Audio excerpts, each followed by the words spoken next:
Hello everyone, it's Foo here, back with another buff video, and today we're looking at the Generation 5 tasty crab himself, Crustle. If you enjoy this kind of content, I'd really appreciate if you left a like, but it's cool if you don't want to too. So, let's tuck into this lasagna crab's buffs. Bon at the teeth.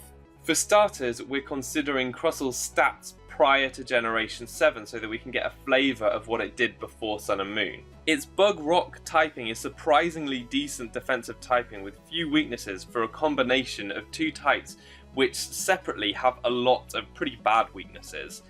Rock is usually weak to grass, ground and fighting, but these are patched up with the bug typing which resists them, and bug is weak to flying and fire types, which actually rock resists too. So actually at the end of the day it doesn't have many weaknesses at all, which is really nice. Equally offensively, bug and rock are pretty decent together, with Earthquake and Knockoff rounding off Crustle's pretty decent coverage all round. Its stats are okay for its role, it is very slow, but it has decent bulk, especially on the physical side, and a usable attack stat.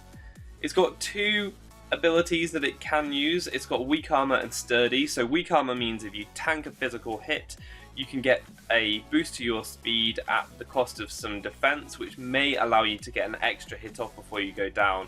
Although for a Pokemon with such a low base starting speed, actually that speed boost probably won't help out too much. However, sturdy is really nice in guaranteeing an getting a hit off for maybe a setup or maybe just another attack before you go down. So sturdy really historically was the ability that Crustle would use. So Crustle's main roles have been as a suicide lead hazard stacker, as it handily gets both stealth rock and spikes, which is really great, especially as it's not as vulnerable as a lot of other rock setters that have that rock ground typing, for example. This thing has fewer weaknesses, and it also has the spike, so in terms of a stealth rocker, it's a very good choice. Alternatively, you can use a shell smash set, which can either be fully offensive, trying to go for that sweep, or you can use it with stealth rock for like more of a utility stealth rock shell smash set. You smash on the first turn so that you can then outspeed, get your rocks up, and maybe get some damage on the opponent, have a bit more offensive pressure. So that's what it did before, but now let's move on to the main course, the buffs. First off, a very tasty morsel is that it does have an attack stat buff. It's only going from base 95 to base 105, but that 10-point increase is actually pretty significant if you consider that it does have the shell smash option, and it just allows those calculations to go a bit more in your favour. So not only that, its immediate power is better. It means that if your opponent wants to taunt you, for example, they're going to get hit with a more powerful attack. But definitely with that shell smash set, you're going to be taking out more opponents than they may actually realize at first. And stat buffs are always great for any Pokemon receiving them. So I think this is really nice. It's also important to note that a lot of other stealth rockers, they do have decent offensive stats, and Crustle probably has one of the lower attack stats for good stealth rockers, but this definitely puts it more on a par. So that's pretty nice as the first buff. And then the second buff, which is kind of maybe more significant just because it does really change the way that Crustle is used more significantly, the attack stat buff. The attack stat just allows you to hit a bit harder, but weak armor actually got a buff. So previously sturdy was definitely the go-to ability. Now weak armor is much better because it boosts Crustle's speed by 2 stages if it gets hit by a physical move.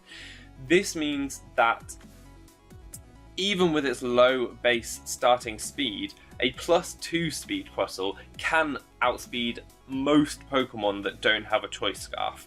So that's really handy for maybe living a hit and then getting off another attack. Most of the time this will be used in combination with maybe Focus Sash on a lead set. So the Focus Sash allows you to get guaranteed 1 hit off, and then the weak armor can activate to get you the second hit off, and it's a really nice synergy there, which allows you to get, for example, your stealth rock and your spikes off, maybe even another attack, because it does have good stats anyway.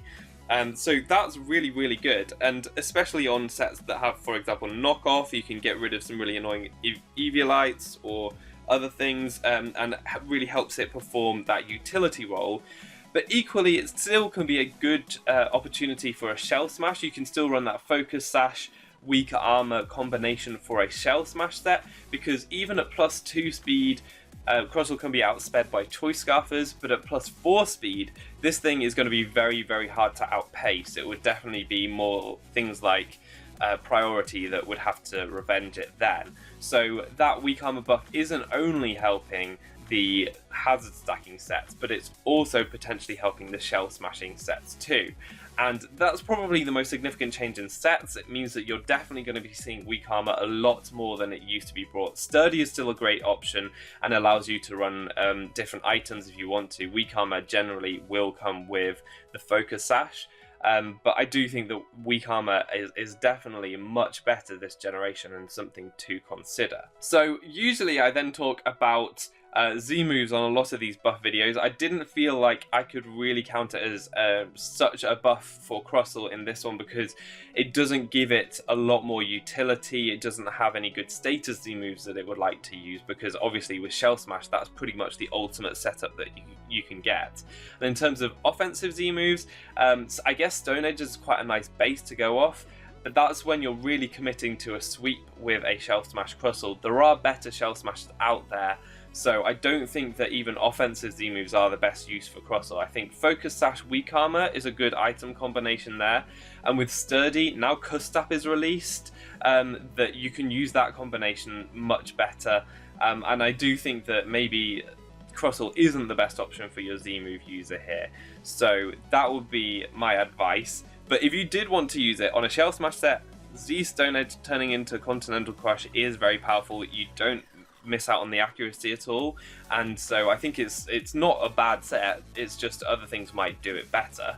Alternatively, you could turn Earthquake into a powerful Tectonic Rage for some nice coverage there. But I think the one thing I really want to point out in this video is that Leech Life turned into a TM and Crustle did not get it. And it's really infuriating because I think Crustle with Leech Life and Shell Smash could have been a huge threat. That would have been so cool to see, but it doesn't learn Leech Life, and that's really annoying. The recovery from Leech Life would have been so cool. It might even allow you to, if you have a sturdy set, Shell Smash, take some damage and then go for Leech Life, recover your health back and get your sturdy back, which would be so cool. So yeah, I'm really upset that it didn't get Leech Life, and I think that's a missed opportunity. Having said that, I still think Crustle is a solid Pokemon. I think that it does the hazard stacking role really well, and having a Shell Smash tech in there, even on the Stealth Rocking set, is really cool. It can catch your opponent off guard and put some real offensive pressure on there. So that is the Lasagna Crab. I think it's really cool, and I hope you do too. And if your opponent underestimates this crab, let them eat their lasagna-y just desserts. That's all for today. I hope you enjoyed this vid, and if it was to your tastes, please leave a like. But all that's left to be said is I've been Foo, you've been awesome, and hopefully see you next time. Goodbye.